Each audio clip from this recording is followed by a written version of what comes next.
آپ نے یہ بھی سنا ہوگا کہ جو بندہ عشاء کی نماز جماعت کے ساتھ پڑھتا ہے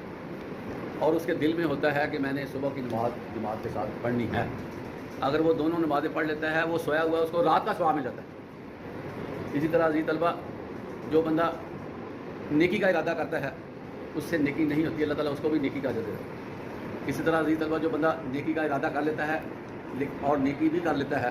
اس کو اللہ تعالیٰ ایک نیکیوں کا ثواب 10 گنا کر دیتے ہیں، 10 نیکیاں اس کو ملتی ہیں۔ اور اسی طرح جو ہمارے اوپر فرائض ہیں اس کو کما حقوق ادا کرنا بھی بڑی ضروری ہے، اور جتنی ہماری عبادات ہیں نا ان سب کا فائدہ بڑا جاتا ہے۔ مثلا ہم نماز پڑھتے ہیں، یہ عبادت ہے اور ٹاپ پر عبادت ہے، بڑی ہی زیادہ عبادت ہے۔ اللہ تعالیٰ قرآن مجید میں فرماتے ہیں کہ لوگ نماز قائم کرتے ہیں مگر بعض لوگوں پہ یہ بھاری ہوتی ہے۔ تو نماز قائم کرنا ایک عمل ہے بہت بڑا، اور بہت سے لوگ اس کو بھاری پن کی وجہ سے پڑھتے نہیں، ان پہ بھاری ہوتی ہے، نماز خود بھاری نہیں ہے، ان پہ بھاری ہے۔ ایک بندہ نماز پڑھنے جاتا ہے، ایک بندہ گھر میں رہتا ہے، دونوں ہم عمر ہیں، دونوں کو ساتھ اکٹھے کر لیں، دونوں کا کمپلیٹ میڈیکل کروا کے دیکھ لیں،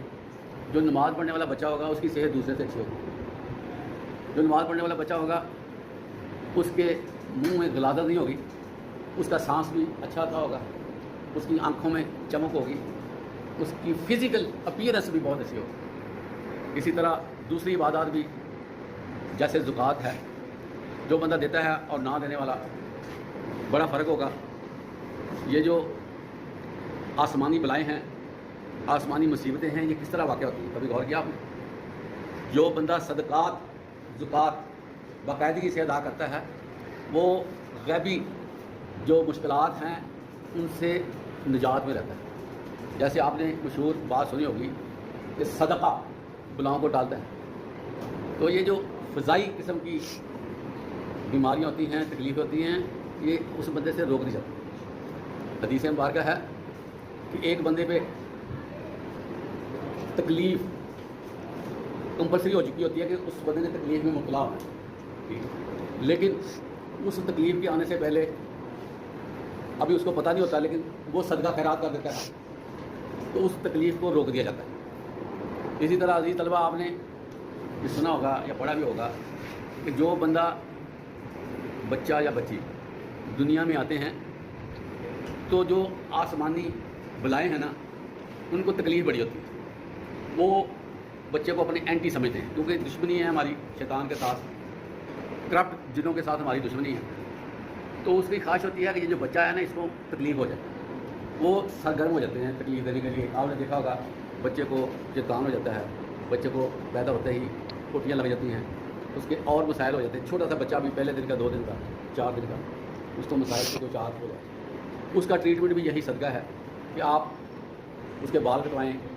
اور اس کے ہم پلہ چاندی صدقہ کر دیں، اور اسی طرح 7ویں دن اس کا عقیقہ کریں، اللہ کی راہ میں گوشت بانٹ دیں، بلائیں ٹل جاتی ہیں۔ تو عزیز طلبہ، ہر عبادت میں اللہ تعالیٰ نے اس کے متبادل فائدے رکھے ہیں۔ حج میں انسان جاتا ہے تو انسان کو کئی مشکلات، سفری تکان، مسائل کا سامنا کرنا پڑتا ہے، پیسہ خرچ کرنا پڑتا ہے، کیونکہ حج جو ہے مالی عبادت نہیں ہے، حج وہ عبادت ہے جو مالی اور جسمانی دونوں طرح کی ہے۔ تو اس عبادت سے انسان بڑا کچھ سیکھتا ہے، اور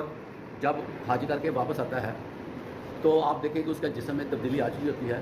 اس کے جسم پہ ہلکا پن آ چکا ہوتا ہے۔ اور بہت سے لوگ حج کرنے گئے ہیں، وہ یہاں سے بیماری لے کر گئے ہیں، لیکن ان کا یہ کہنا ہے کہ وہاں جا کر ہمیں بیماری کا کوئی اثر نظر نہیں آیا، ہم بالکل ٹھیک رہے ہیں،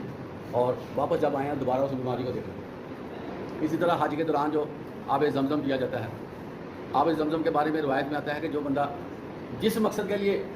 آب زمزم پیے گا اس کو اسی طرح کا فائدہ ہو جائے۔ فار ایگزامپل، جیسے ایک بندہ